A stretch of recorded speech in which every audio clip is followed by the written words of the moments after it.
Visa लागिसकेको छ neuro पुगेर एक्जाम चलिरहेछ नि त मम्मीले ड्याडी गाउँ गयो भने त्यसको सासु मम्मीलाई फोन गर्छु एकदम सरप्राइज हुन्छ कि रियाक्सन हेर्नु है त के हुन्छ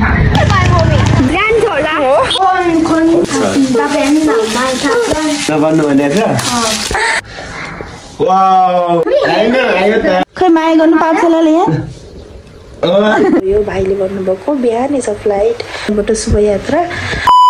hello everyone, welcome back to my channel राइसिजमा हजुर सम्पूर्णको स्वागत छ अनि नमस्कार। मेरो तर्फबाट आज चाहिँ छ यो चाहिँ के हो भने बाहिरबाट ल्याएको फोन चाहिँ दिन नपाउने भयो किनभने देवरको चाहिँ बाहिरको भिजा लागिसकेको छ।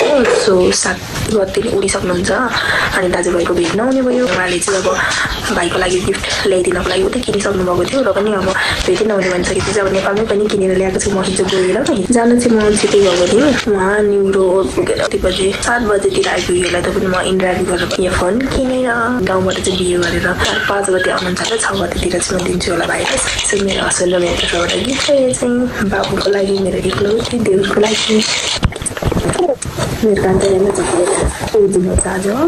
एन्ड देन खोल यो चाहिँ अब बाबुले चाहिँ कुन फुल मन पराउनुहुन्छ थाहा भएन, यो फुल ल्याइदिएको छु। बाँकी चाहिँ उहाँको चोइस चाहिँ पछि चेन्ज गर्नुहुन्छ भनेर त्यस्तै।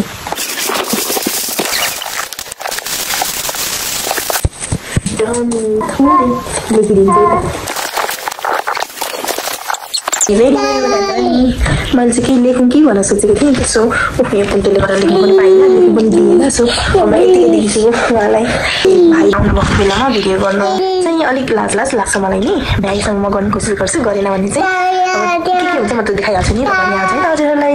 अहिले चाहिँ फेरि उसको दादा लिनु जाने टाइम भइसक्यो, एक्जाम चलिरहेछ नि त अनि 12:30 बजी पनि छुट्टी हुन्छ। सो म लिनु पनि जाँदैछु अनि बोल्दै जान्छु भनेर अब गाउँ गयो भने त्यसको भिडियोहरू पनि राखिहाल्छु।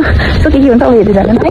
सासु मम्मीलाई फोन गरेर सोधेको थिएँ तपाईँले के ल्याइदिउँ भन्नुभएको छ छोराले भन्नु सोधेको थिएँ। अनि के मनपर्छ भन्नु न मलाई भनेर म पनि ल्याइदिन्छु भनेको थिएँ। अनि उहाँले चाहिँ मेरो फोनको बिग्रेर ह्याङ भएर के भइरहेको छ भन्यो भने अनि मैले चाहिँ फेरि कपडा कस्तो मनपर्छ न लुगा ल्याइदिन्छु भनेको थिएँ। अनि लुगामा चाहिँ कस्तो मनपर्छ कलरहरू भनेको थिएँ। अनि मम्मीले चाहिँ म त लुङ्गी लाउँदिनँ कुर्ता सुरुवालमा लाउँछु भनेर भन्नुभएको थियो। कुर्ता सुरुवाल चाहिँ रेड पिङ्क व्हाइट मिक्स भएको कि अनि त्यही भएर मैले कुर्ता सुरुवाल पनि मगाइदिएको छु। लुगा चाहिँ साथीहरू यही हो, प्याकिङमा चाहिँ ल्याइदिनु भएको छ। त्यही प्याकिङ चाहिँ नफुटाउँ अब उनीहरू फुटाउनु म फोटो राखिदिन्छु, त्यो हेर्नुहोस् है तपाईँहरू हेर्नु हो र मन लागिसकेपछि फुटाउँछु। अनि त्यसरी हेर्नु है त मम्मीको रियाक्सन कस्तो हुन्छ। मोबाइल चाहिँ एकदम सरप्राइज हुन्छ कि ठुलो गिफ्ट किनभने सुरुमै लुगा किनिसकेको छु अनि लुगै ल्याइदिन्छ बसिरहनु भएको छ। अनि मोबाइल लगाएर दिँदा त मम्मीको रियाक्सन हेर्नु है त के होइन। म त पनि भिडियो गर्छु। मेरो छोरी चाहिँ आउँदै छ एक्जाम सकेर कुदेर ग्रिन कलरको झोला बोकेर यहाँ छ आइपुग्यो हेर्दैछ त। कस्तो भयो एक्जाम छोराको? सबै भ्यायो ल गुड स्याबास। 13वटासम्म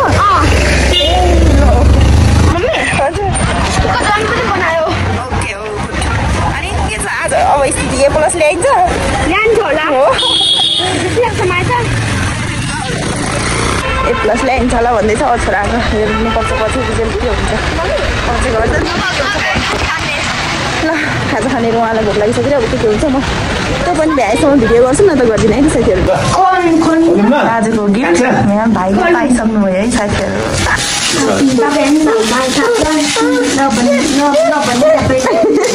नभन्नु भनेको फेरि बोलिसक्यो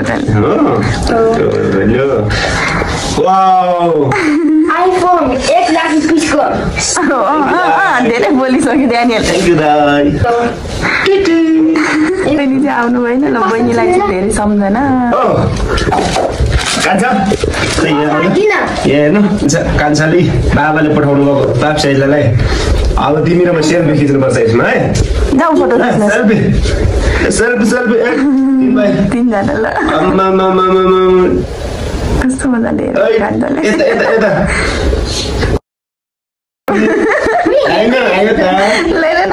खुसी माया गर्नु सानो माया खै माया गर्नु पाउँछ होला यहाँ।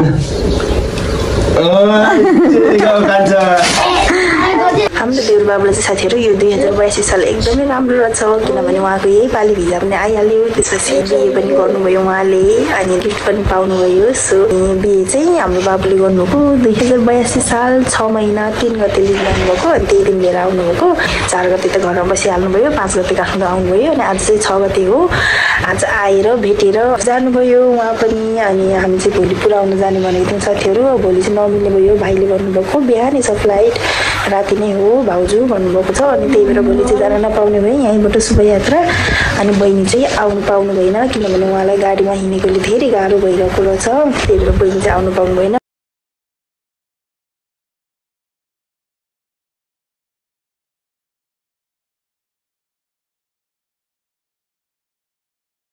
छोराको हालत हेर्ने क्या फोनमा खिचेको खिच्नु पर्ने भने नि थाहा छ क्या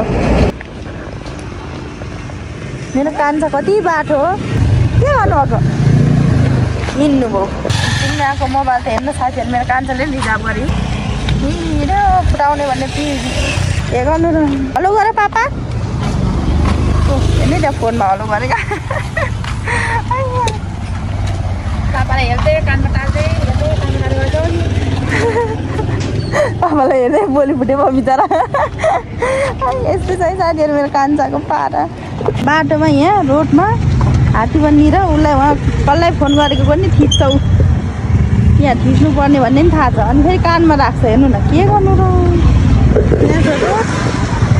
है साथीहरू म चाहिँ मेरो कान्छाको लागि यहाँनिरकोमा लोकल चामल र दाल मिसाएर यहाँ पकाइदिन्छु खानाको बिचमा अनि यसरी झिक्छु उसको लागि चाहिँ हेर्न सक्नुहुन्छ गिलो खाना अनि यसमा टक्क थोरै दाल अहिले चाहिँ दाल सकेर लोकल चामल मात्रै पकाइदिएको अनि यसमा घिउ मिसाइदिन्छु थोरै नुन अनि टक्क दाल त्यसपछि भयो अनि कुपु कुपु खुवाइदिन्छु अनि थोरै साग पनि म चाहिँ यसलाई सधैँ यसरी बनाएर खुवाउँछु सक्नुहुन्छ कस्तो राम्रो भएको छ गिलो अब यसमा टक्क दाल र साग मिक्स गरिदिन्छु यो दाल यो साग मिक्स गरिदिन्छु अनि खुवाउँछु कुङ्कुलाई उनीहरूको बुबु पनि छ यस्तरी साथीहरू उसलाई दाल साग फर्सी मिसाएर खुवाइदिन्छु यसरी आमा